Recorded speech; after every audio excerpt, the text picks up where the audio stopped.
현재는 과거의 산물이고 미래는 현재의 결과입니다. 로켓 발사에 처음 성공했던 미국은 나사를 설립하면서 우주 개발에 본격적으로 뛰어들었죠. 그때 우리나라는 어땠을까요?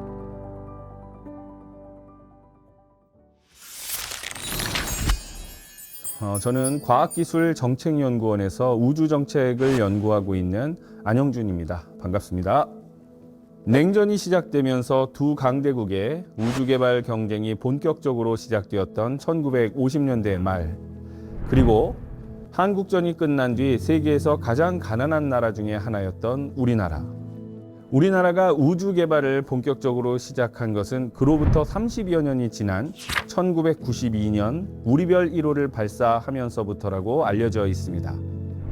그런데 정말 그럴까요?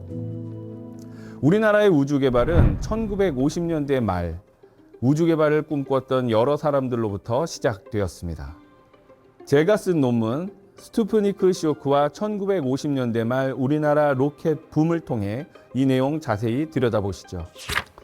이 논문은 1950년대 말 세계 우주 개발이 시작되었던 그때 우리나라에 있었던 로켓 개발과 우주 개발에 대한 열망을 다루고 있습니다.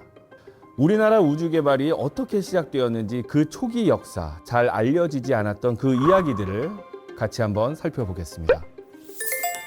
1953년 한국전 휴전 이후 우리나라는 여러 가지 재건 사업이 이루어졌습니다.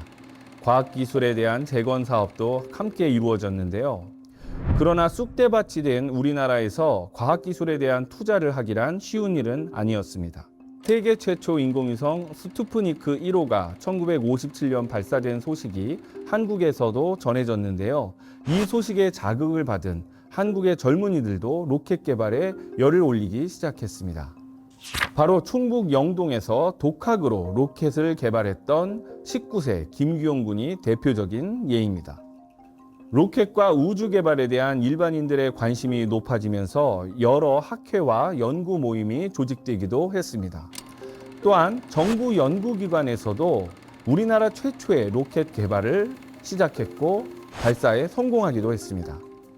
이 내용은 당시 미슬즈 앤 라킷이라는 미국의 저널에도 소개가 되기도 했습니다. 그 내용을 잠깐 좀 보여드리겠습니다. 이 내용은 1959년 3월에 있었던 미슬즈 앤 라킷이라는 잡지의 내용입니다. 여기에 한국이 발사한 로켓 개발에 대한 이야기가 실려 있습니다.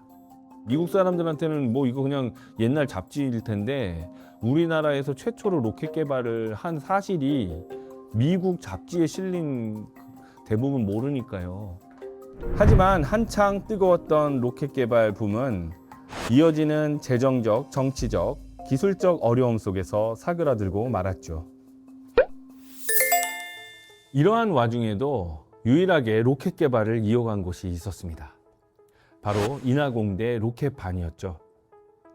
1960년대 초까지 인하공대 교수님들과 학생으로 구성된 로켓반은 로켓 개발을 이어나가고 싶었지만 여러 가지 어려움 속에서 로켓반이 해체되고 말았습니다. 하지만 여기에 참여하고 있던 여러 학생들은 우주과학연구회라는 이름의 동아리를 만들어 사비까지 털어서 로켓 개발을 이어나갔습니다. 결국 우주과학연구회 학생들은 1964년 12월 그동안 개발해왔던 3단 로켓 발사에 성공했습니다. 하지만 이러한 성과에도 불구하고 우주과학연구회는 더 이상 로켓 개발에 대한 지원을 받을 수 없었습니다. 이러한 분위기 속에서 우주과학연구회는 자연스럽게 해체되는 분위기가 되었습니다. 우리나라 로켓 개발의 역사가 본격적으로 시작된 것은 1970년대 초 국방과학연구소가 설립되면서부터입니다. 국방과학연구소에서 1970년대 중반부터 개발하기 시작한 백곰 프로젝트를 통해서 우리나라는 고체 로켓 기술과 인력 양성 그리고 산업 기반을 마련할 수 있게 되었죠. 1978년 우리나라 최초의 유도탄 백곰 개발에 성공한 우리나라는 그 이후 끊임없이 독자적인 방산 기술을 개발하기 시작했습니다. 자주국방이라는 목표를 향해 나갔던 대한민국은 이제 글로벌 방산을 주도하는 선두주자로 나서고 있는데요. 바로 인공지능과 같은 최첨단 기술을 방위 산업에 접목하고 있는 것인데요. 이를 바탕으로 대한민국은 국방과학연구소 주도로 한화 에어로스페이스 같은 민간 기업들과 함께 K방산을 이룩하고 있습니다.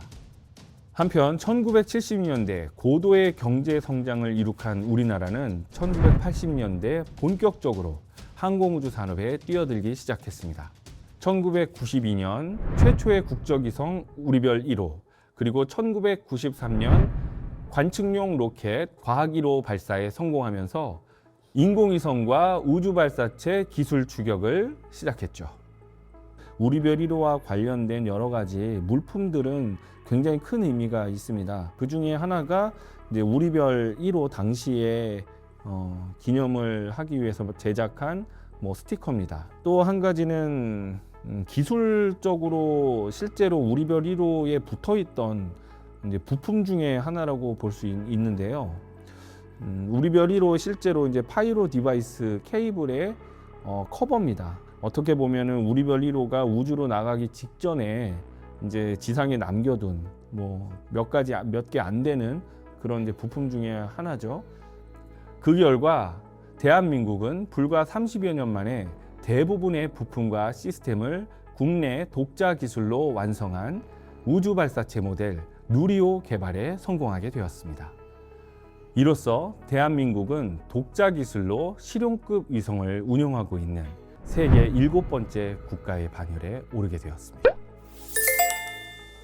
세계에서 가장 가난했던 우리나라가 1950년대 말 로켓 개발을 통해 이루고 싶었던 것은 일제강점기와 한국전을 통해 잃어버렸던 민족적 자존심을 회복하는 것이었는지도 모르겠습니다.